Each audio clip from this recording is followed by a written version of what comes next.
Welcome everyone to another subtopic of how did slavery transform Britain. Now, we have been talking about slaves, okay, the African slave trade and the ship trade, right? Okay, so here we will see how the slave trading actually interconnects with the growth of a city or a town. So you must be wondering how would in the world trading of Africans slave would actually benefit a city or a town. Okay, so before that, let's look at all the pictures over there. So these are the ports, okay, that were built during the 18th and 19th century in Britain. So if you look closely, the first picture is Bristol Port, second is Liverpool Port, and the most second popular is Glasgow. Okay, so there are also London, but London was not that kind of popular for a port during the 18th and 19th century. So ports like Bristol and Liverpool, they began to grow very quickly. This changed the way the cities looked and worked, but it was the slave trade that was actually responsible for a lot of these changes. Okay, so let's move on to the next level to see how did this slave trade actually made changes to cities and towns. Have you guys ever seen a dock before? Not a dog, yeah, okay, but a dock. Now, a dock from a Dutch dock, okay, that's what we call in Dutch, it's called dock, is the area of water between or next to one of a group of human-made structures that are involved in the handling of boats or ships, usually one or near a shore, okay, or such structures themselves. So if you look closely at the picture, this is what you call a dock. Okay, so this is where they would unload and load all the goods. Now, when you sell something, okay, you will definitely put an extra price for it so that you will get the profit out of the sale. Correct? So that the same thing goes for the trading of African slaves during the 18th and 19th century. They would put a price for it. For maybe per head would be 120, but when you sell them to other countries like America, they would sell them for 200 ringgit. So in a sense that 80 ringgit would be a profit that goes to the country back, to Britain back. So when Britain had this amount of profit, this good amount of profit, what Britain did was Britain started to transform their towns and cities. Okay, so then came the steamships, like how you learned in previous chapters, steamships, uh, carts, okay, horses, and what else? You have even train stations, buses, cycles, okay, and so on. And also, not to forget the entertainment world, they had even theaters, they had live arts, they had even fun fairs, carnivals. So, all this were the profit made from the slave trading. So, if you look closely, Britain even gained goods such as sugar, rum, and tobacco from the profits.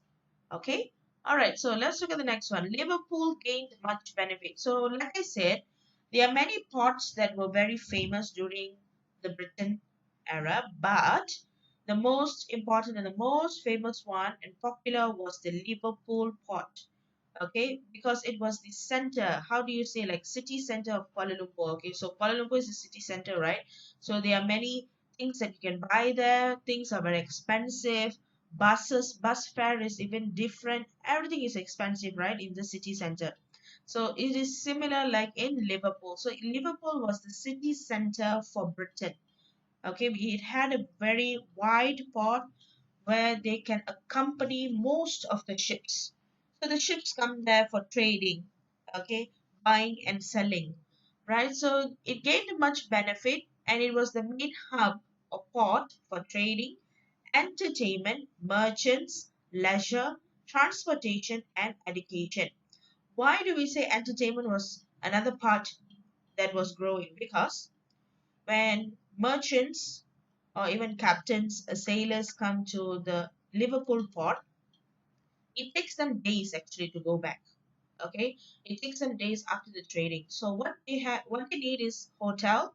Okay, during those days you don't call it hotel, but you call it motel.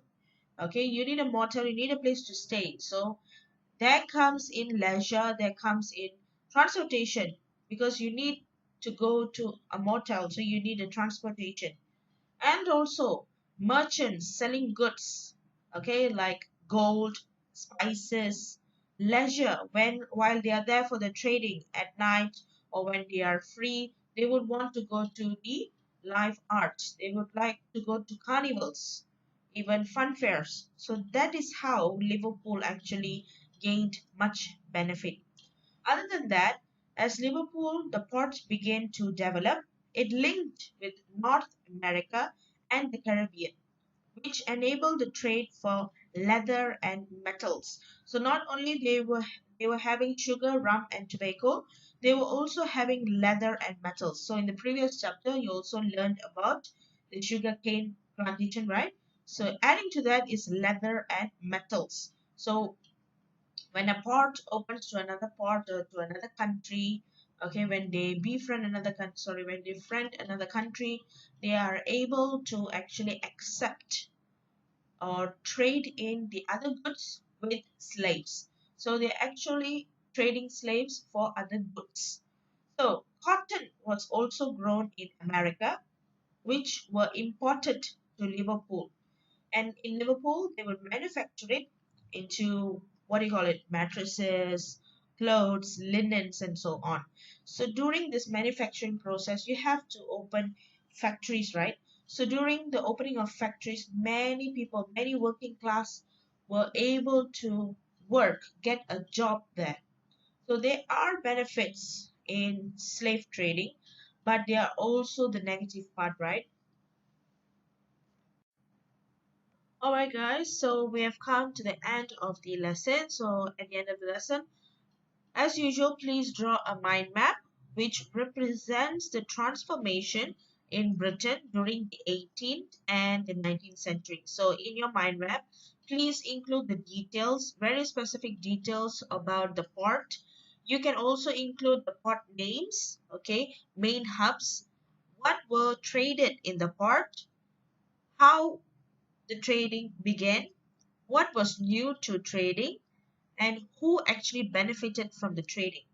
All right, so there are many things that you can write in your mind map. So please do not narrow down in very topical titles. Okay, please go in detail and spread the web. All right, okay, so number two, please refer to the PDF file given in the WhatsApp group. So there will be another set of questions for you to answer. All you have to do is copy the questions and then provide the respective answers for it. All right, guys. Thank you very much.